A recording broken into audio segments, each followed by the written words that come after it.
Hey guys, and welcome to my newest series, Status Geographic. And today we're heading to Asia, Southeast Asia, to the country of the Philippines. And we're going to go to the capital, where all the action happens, in Manila. So in this series, it's going to be flying around. Sometimes there'll be A to B flights, other times it'll just be city loops. And what I'll do is do a bit of a chat, a bit of trivia, a bit of facts about the place that I'm flying. It also includes sort of slideshows of pictures. And yeah, that's what we're doing. So we're heading off from... Now, my pronunciation is going to be a bit rough with this, even though I have been there, and my wife is actually Filipino. Thankfully, she doesn't watch these videos, so I think it's Ninoy. Let me have a look at that. We'll come back to that. But the city of Manila has a... Depends who you ask about the population. If you were to Google it, it's going to say 1.2 million.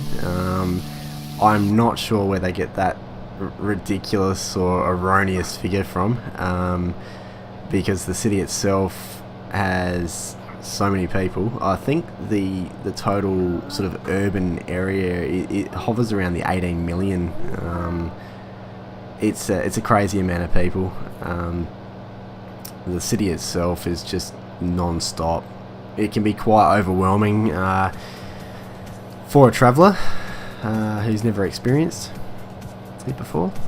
And there's a nice skyline shot of the Metro Manila area. It may be Makati, which is the business district. It resembles more of a place like Singapore. It's very clean, very tidy, unlike the rest of Manila, which is yeah, interesting at times.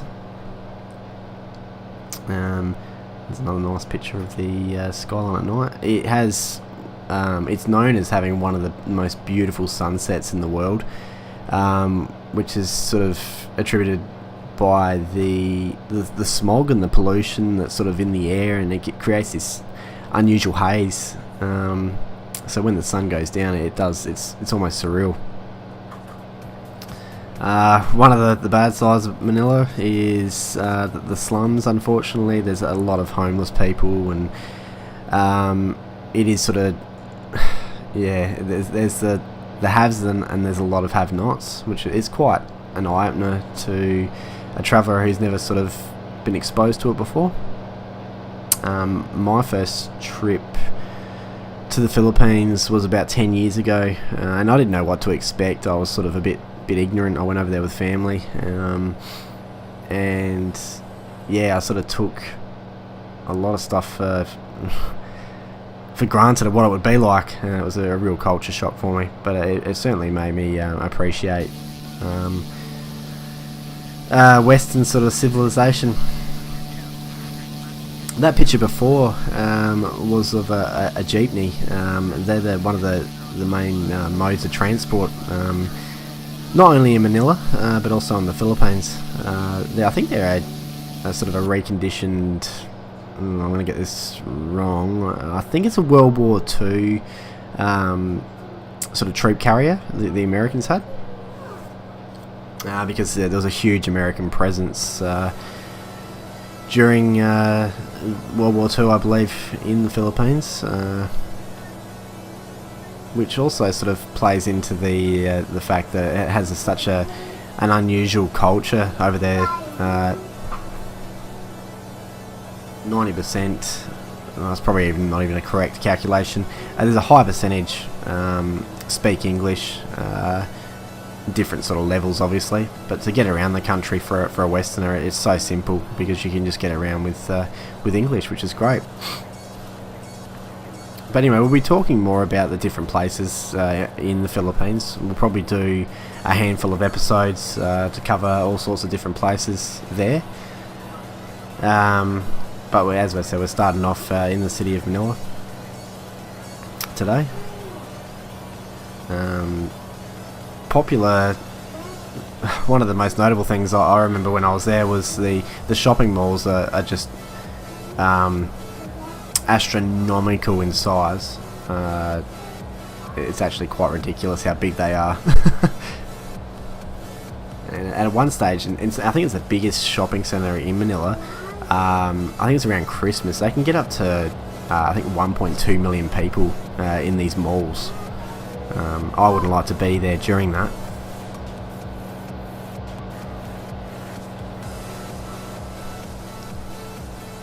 Yes, but yeah, it's an amazing city in so many different ways. The sunsets, though, I can't sort of go on about them. Sorry, I could go on about them all day. That's some of the most beautiful sunsets I've ever seen.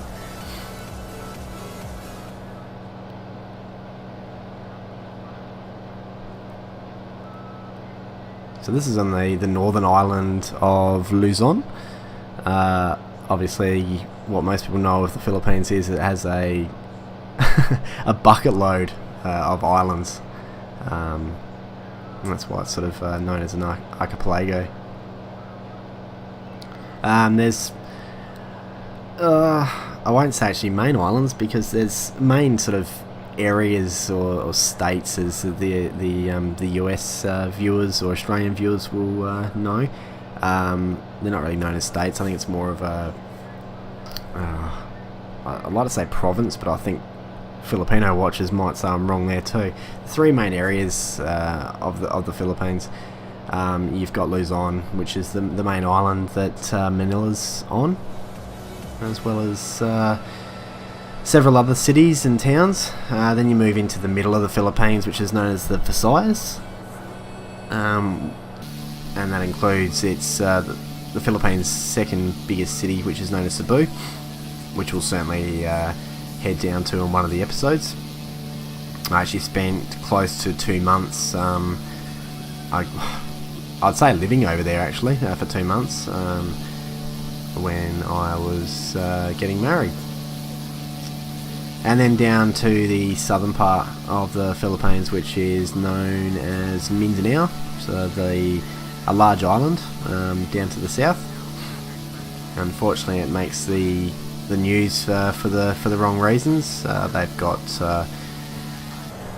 Muslim insurgencies down there, so it can be a bit frightening at times. I have been down there, and the people are just so wonderful right across the Philippines. But obviously, anywhere you go in the world, you get the good and the bad. The country of the Philippines itself hovers around about 100 million people.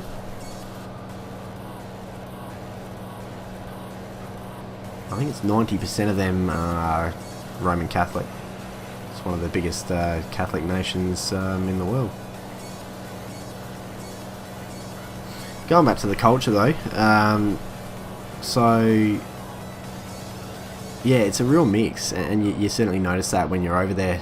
It's got that sort of American influence. They love everything American, and then it's got a real Spanish sort of an influence as well as sort of that Chinese influence, which is probably the smaller out of the three influences.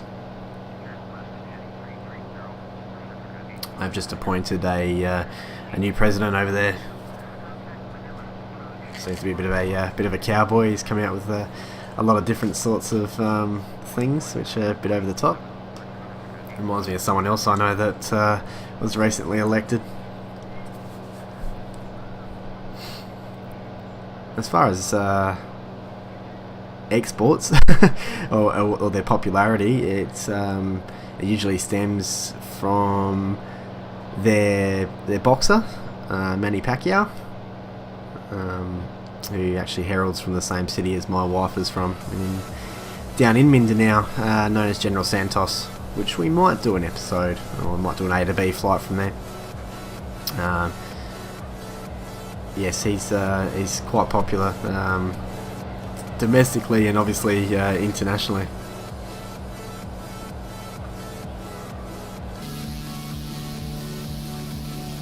So we're well into the actual episode, but I hope everyone's well. I haven't sort of even mentioned that, as I do.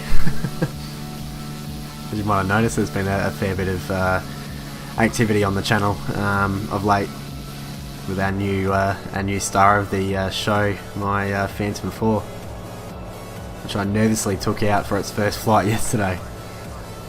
I hope you enjoyed the video. I was quite proud of it, the way that it turned out. I had a lot of fun editing as well.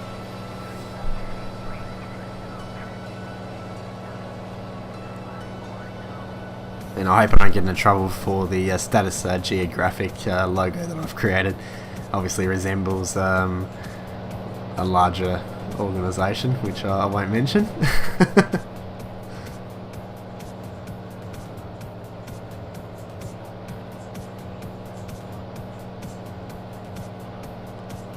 Now, I haven't been there, well, I haven't been to Manila for New Year's or New Year's celebrations, but the place is absolutely manic.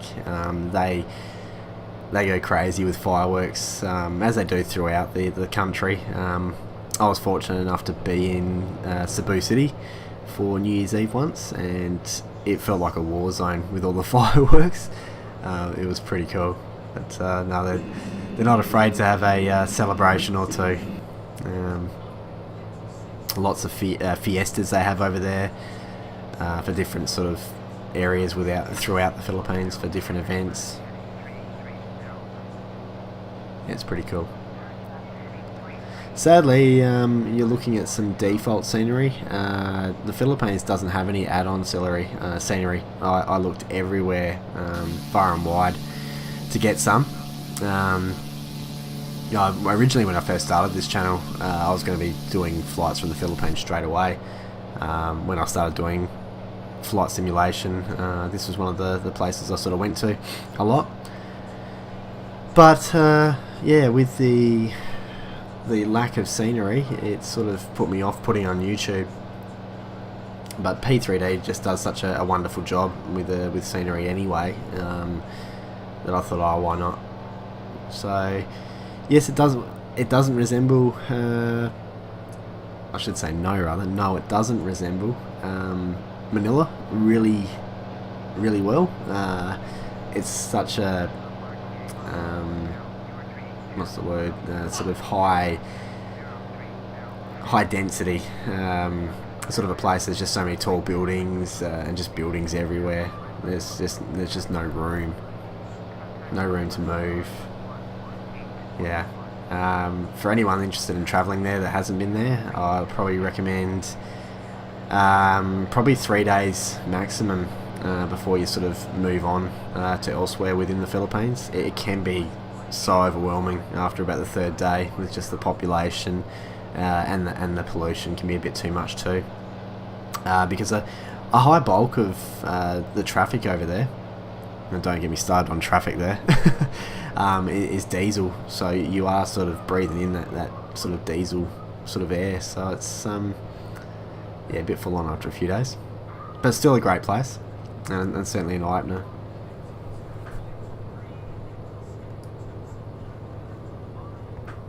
Anyway, back to the aviation side of things. We're coming in for landing now, as you can probably see. I'll try to do the flight around the sunset. Hasn't really put on the nicest sunset. Not for what it's renowned for.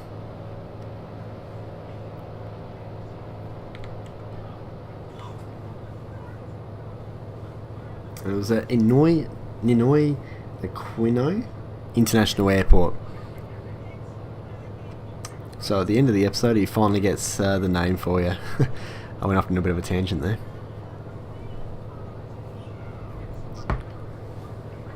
As you can see, we're wrapping it up here. So the next episode, we'll probably move down to the middle of the Philippines. And we're going to go to a little place in the island of Negros called Dumaguete. We're going to fly across to another island called Siquijor. A fair bit of history about both those places, and I'll certainly well inform you. Thanks for watching, guys, and welcome to the new series, and I hope you enjoy the content that's coming up. Take care. Bye bye.